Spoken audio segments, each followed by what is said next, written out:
Hello anybody and everybody, I'm your main man Monty, and today we are back at it with Bad Ed Theater. We're back. So we are going to start with the Overlord. We're going to do one full playthrough of all of them, and depending on the time that takes, we'll do another one. If not, I don't know. But yeah, Underling at the moment is my favorite, but I've also not played the others. So I think he looks funny. Alright, Overlord. You're the Overlord. You live in a castle surrounded by your demon servants. It's a pretty cushy life, you think. Except for those pesky humans who keep killing members of your army. It's even a role called Hero, whose purpose in life is just to dethrone you. What's the deal anyway? You've actually avoided pissing off the humans in hopes they'd leave you alone, you and your army alone, but they never do. You're still new to the whole Overlord thing, if you're being honest with yourself. You don't really understand the politics of it. But you remind yourself everyone's just doing their best to fulfill their roles. You won't let them bait you into being the evil overlord they expect. You think you're pretty cool and sure to hold yourself to a higher standard like that. One of your underlings locks into your room, totally interrupting your thought about how awesome you are. They're saying something about how boring it is to stand in one place guarding the castle, especially since no one ever comes here anyways. You see their point, their whining about it kinda bothers you. What do? Do we be a tyrant or do we give them the day off? Let's give them the day off. Oh wait, I love that. You tell them to go take a break from the stifling castle atmosphere and refresh their dark soul. A day off should be fine every once in a while. They thank you and happily scurry off to do who knows what. You have nothing better to do today, so you decide to nap for a little while. Being the Overlord sure is great. You awake to a knock on your door. The underling from earlier brought back some company. It's a maiden from the nearby human village. She says her role is to be captured by you. The maiden goes on to say that she's been getting very impatient thinking about her impending capture, so she's come here to speed things along?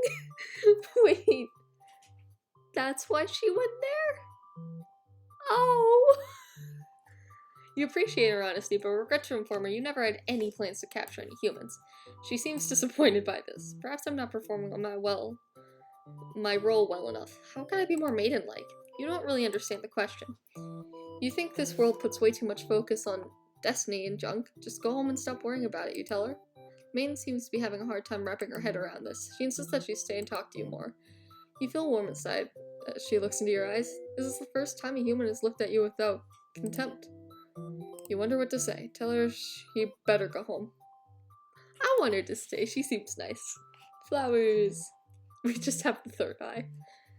You can't bring yourself to send this maiden away. She just got here. You enjoy a nice long chat with her, sharing stories about your kind. She expresses her surprise that demons are not all what she expected them to be.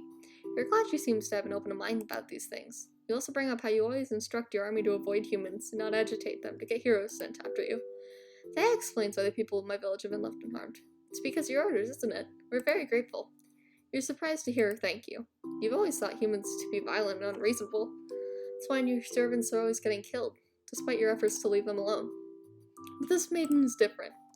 Joke that maybe you've been lying to her this whole time and that you're actually super evil all along. The man laughs at that, saying she wouldn't mind being held captive here. The people in her village are a little exhausting at times, she says. You can't tell if she's into you or not. Oh. The noise of battle started ringing throughout your castle halls. The maiden is getting nervous, but you reassure her it's only your underlings trespassing. You know it's probably Hero, but you don't want to upset the maid by telling her that. Your army will take care of it. He doesn't belong before the hero bursts into your room, but he shouldn't have made it here. Why didn't they stop him? The hero just stands there unsure of himself. He's covered in demon blood. As the maiden speaks to him trying to explain the situation, you move past the hero and out the door. You're not thinking clearly. Oh no! Seeing your servant's body's pieces strewn into your castle is really taking it out of you. The hero did this. There's so much blood. Why? Did he come for the maiden? Did he think she needed rescuing? There was no one for this hero to save here. You would never harm any meant to anyone. You were just talking to her. Why has it turned out like this? The hero is babbling insincere apologies and excuses, realizing his wrongdoing. But you are far beyond hearing that kind of bull. You've had it with these humans always murdering your servants for no reason. You can no longer hold yourself back. You lash out at the hero.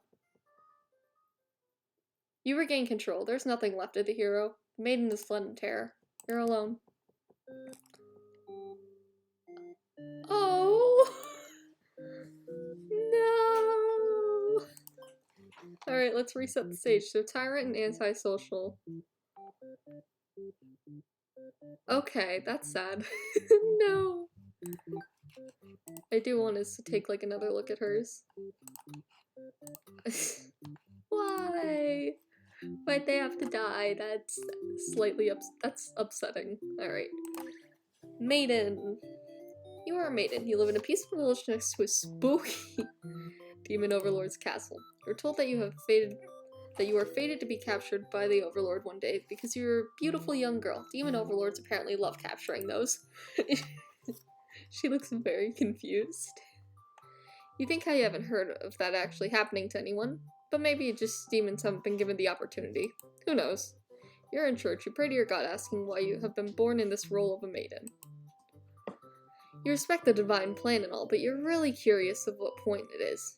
You are impatient. Being a demon actually sounds pretty gosh darn cool. Maybe you'd understand the role better if you were just hurry up and get captured already. You leave a note, and I did not read that. Shoot. Can I back? Back? Yes. You leave a note and venture forth to find a demon, just to see what happens. Not long into your little adventure, a demon underling appears before you. It looks pretty scary. Hey, it's a dude! Shout for a hero to come save you. Introduce yourself. Let's be polite. Tell the demon your name and explain you're a maiden from the village. Told them you were thinking maybe you could understand the role better if you were to hurry up and get taken away by a demon already. Demon doesn't seem to have really been listening to you, which is a little irritating. They agree to take you to your master, nonetheless. After a long walk to the castle, you're introduced to the Overlord. You explain why you've come, and she squints at you. Turns out she never had any plan to capture maidens or do anything that would agitate the humans. You wonder a moment if she might be lying, but she doesn't seem like it. It doesn't make any sense to you. You've always been told that demons will one day seek you out. Something awful would happen, then a hero would come to your rescue. You don't want to believe you've been lied to all along. Maybe it's just that you haven't been maiden-like enough. You ask the Overlord what you should do to be a more suitable maiden. She doesn't seem to understand. Just go home and stop worrying about destiny so much.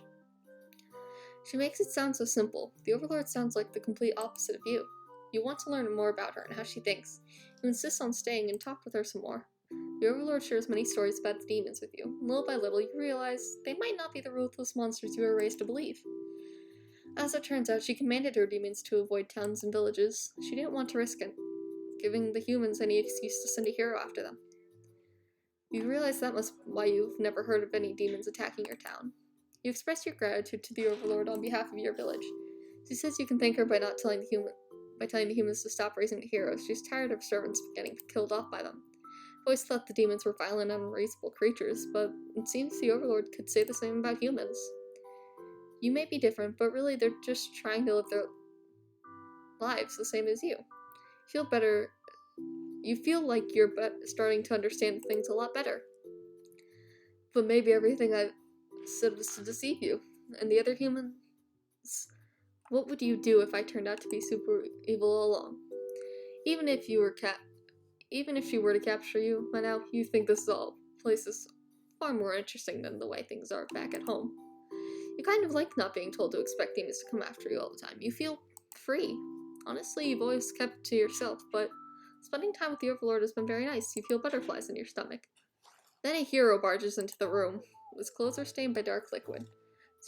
It's dripping from his weapon, too. You realize it must be demon blood. Something horrible has happened. Confused, the hero asks you what's going on. You explain the situation, reassuring him that you were never in any danger. The Overlord has walked past the hero and into the hall. She's wailing. You can only guess what kind of horrible scene he's left for her. The Overlord tears the hero apart and tells you. You watch silently, unable to scream.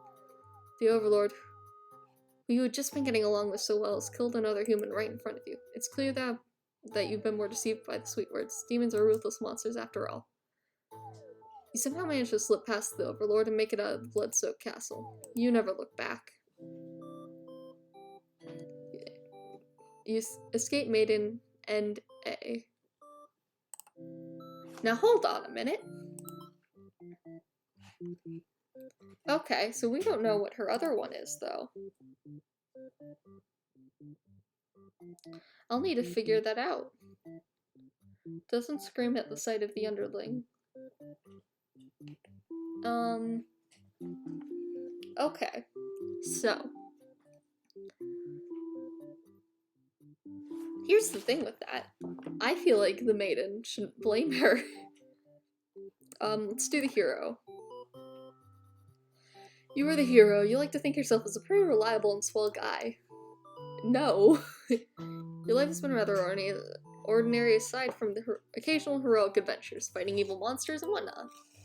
You're told a maiden from your village has been kidnapped and is likely being held captive in a nearby demon overlord's castle. Who even puts a village right next to where an entire demon army hangs out? You don't get it. You're happy to protect townspeople, though. You were born to play this role. You head off your adventure to rescue the maiden, but the demon soldiers block your path. You could kill them to gain experience. Bravely slaughter the evil creatures. Flee like a coward. Okay. I'm going to try and get his things, his auto ones. You make quick work of the vile creatures who stood in your way. Feel much stronger. After a long trek, you make it to the castle front. Army of demons all look very intimidating. There's no way to sneak past these monsters if you want to reach the Overlord. Let's be diplomatic. You attempt to explain why you've come, but the monster before you is eyeing you suspiciously. They can't help but notice the demon blood for you. Earlier, you haven't had the chance to wash off. You have no choice but to fight the army in self-defense. Oh well, more experience. You make your way through the castle, fending off all the demons that stand in your way. You make it to the Overlord's chamber in hopes you're still there to save the maiden. Find the maiden being held captive by the Overlord, you just as suspected. But for some reason, you can't see anything sinister happening. You all look at each other in surprising confusion. There is no time to hesitate. Destroy the Overlord? Ask the maiden what's going on. Heroic! Oh jeez. You lunge forward, driving your blade through the evil Overlord. She screams and falls silent. The Overlord's been slain. You smile, offering the maiden your hand. She takes it after hesitation. She must be surprised to see how strong you are. You escort the maiden home. She's awfully quiet on the way trek back to the village. She must be too shy to speak. The villagers are pleased with what a good job you've done, slaying the Overlord and saving the hostage. They throw a huge celebration in your name. You're remembered for generations as the greatest hero the village has ever seen. Triumphant hero. Now that's interesting. So, they all just have 2. Slaughter all demons, tries to kill the Overlord, doesn't scream. Immediately try to overthrow. Eats the maiden. Good lord. Okay. So, we will end this here, but this is cool. I like this game. We have 6 endings of 41. And even then, I know there's like a couple other things, but I don't know how to find them. So yeah, we'll see how that goes. Have a good day, and I'll see you around. Bye-bye.